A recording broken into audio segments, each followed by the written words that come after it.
You are talking to the guy. My favorite quote is normal marital hatred. Normal marital hatred. Normal marital hatred. My God. And I got to tell you, I've been around the world talking about normal marital hatred for 40. Not once has anyone come backstage and said, what do you mean by that? You just don't say it next to the spouse you're sitting next to. That voice is Terry Real. He's one of the most sought-after family therapists in the world, and he believes that most of what we've been taught about love, that it should be easy, spontaneous, and constant, is actually destroying our relationships. He sat down with Mel Robbins to dismantle the myths of modern romance and replace them with something far more practical, a technology of intimacy. This is Synthesize, where we turn long podcast conversations into their most important ideas. We grow up with a fairy tale. We believe that a good relationship is one where we never fight, where we always agree, and where love flows uninterrupted. When conflict inevitably happens, we panic. We think it's a sign that we chose the wrong person or that the relationship is broken. But Terry Real argues that this expectation of constant harmony is the actual problem. A relationship isn't a static state of bliss. It is a living, breathing ecosystem that moves through phases. The error isn't the conflict. The error is believing the conflict shouldn't be there. Relationships are an endless dance of harmony, disharmony, and repair. Most couples are in harmony and disharmony, but no repair. No repair, because that's where the skills come in. Harmony, disharmony, repair. That is the cycle. Most of us are great at the first two. We fall in love and we fight, but we get stuck in the disharmony. We retreat to our corners, we nurse our wounds, and we wait for time to smooth things over. But time doesn't repair anything. It just buries the resentment. The health of a relationship is measured entirely by your ability to move from disharmony back to repair, quickly and cleanly. So why is repair so hard? Why do we get so triggered by specific things our partner does? Maybe it's the way they load the dishwasher, or the tone of their voice when they're stressed. It feels like they are doing it to us. But the brutal truth is that your choice of partner was not an accident. You didn't just pick someone you found attractive. You picked a person who was uniquely qualified to recreate the emotional atmosphere of your childhood. You are looking for a happy ending to an old story. To say, we all marry our unfinished business. Whoa, hold on. We all marry our unfinished business? You got it. You know what? Young Mel could have had a guy that would have done everything she wanted him to do. I guarantee you there were guys you dated who you would not have gone through this crisis with. They did not blip on your screen. They didn't blip on your screen because they were too healthy. They didn't feel familiar. We are subconsciously attracted to people who have the power to wound us in the exact same way we were wounded as children. This isn't bad luck. It's a setup for growth. Your partner is exquisitely designed to push your buttons so that you finally learn how to unpush them yourself.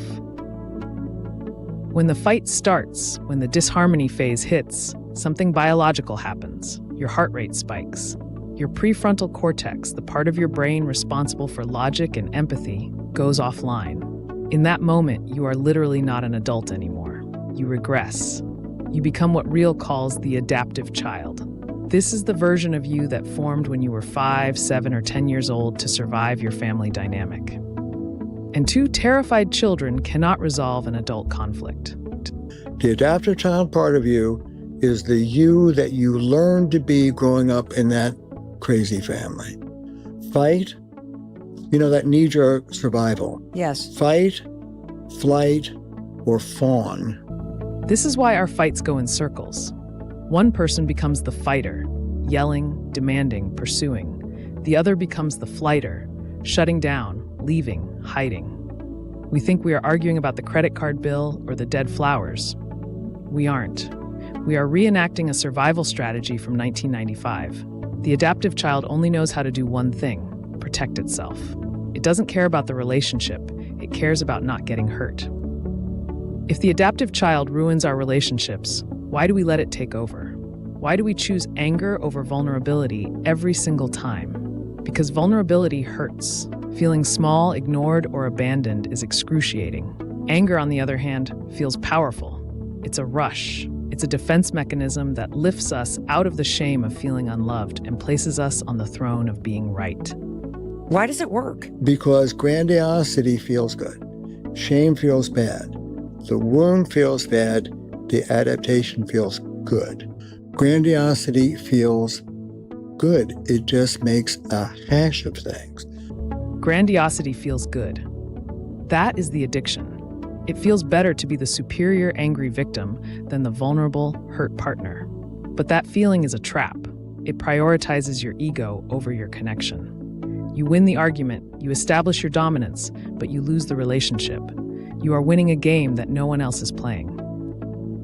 This grandiosity often manifests as harshness. We convince ourselves that we are just telling the truth or being honest. We think our partner needs a wake-up call and that our anger is the only thing that will get through to them. We justify our cruelty by calling it tough love. Terry Real stops this dead in its tracks. There is a profound difference between a boundary and a bludgeon. Here it is. There is no redeeming value whatsoever in harshness. Harshness does nothing that loving firmness doesn't do better. That's revolution. That's life-changing. If you take nothing else from this, take this. Harshness is not a teaching tool. It is an act of violence. When you are harsh, you trigger your partner's adaptive child. You force them into survival mode. You guarantee that they will not hear you. You cannot bully someone into intimacy. You cannot shame someone into change. So the cycle is clear. We get triggered, we revert to our adaptive child, we get harsh or we shut down, and the relationship crumbles. How do we break it? We usually wait for our partner to fix it. We want them to apologize, them to change, them to fill the hole they dug. But Real argues that maturity is the moment you realize nobody is coming to save you. You have to parent yourself. Here's the new news. Take a breath. They ain't going to give it to you. Watch this. How about if you give it to you? You turn to that 4-year-old girl. I got you, kid. This is the pivot point. When you feel abandoned or angry, instead of screaming at your partner, you turn inward. You talk to that panicked 5-year-old inside you and say, I see you. You are safe. I am the adult, and I will handle this. When you soothe your own nervous system, you stop needing your partner to be your parent.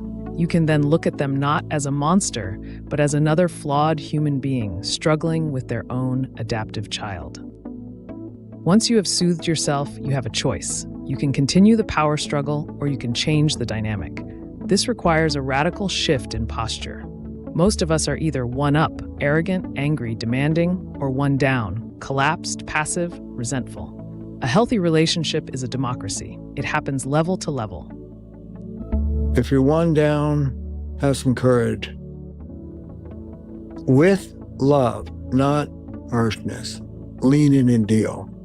If that doesn't work, get some help. If you're one up, get off your goddamn high horse. Show some vulnerability. I don't care if you're right. Right is not going to save your marriage. Right is not going to save your marriage. That is the mantra. You have to decide what matters more, being vindicated or being connected. You can be right or you can be married, but you usually can't be both at the same time. Terry Real's philosophy is not about finding the perfect person. It is about becoming a more skilled person. Here are the 3 core takeaways to change your relationship today. Respect the cycle, retire the adaptive child, and drop the harshness. The question you have to answer is this: are you brave enough to stop playing the game you learned as a child and finally start loving like an adult? If this kind of breakdown helps you think differently, you'll probably enjoy the next video too.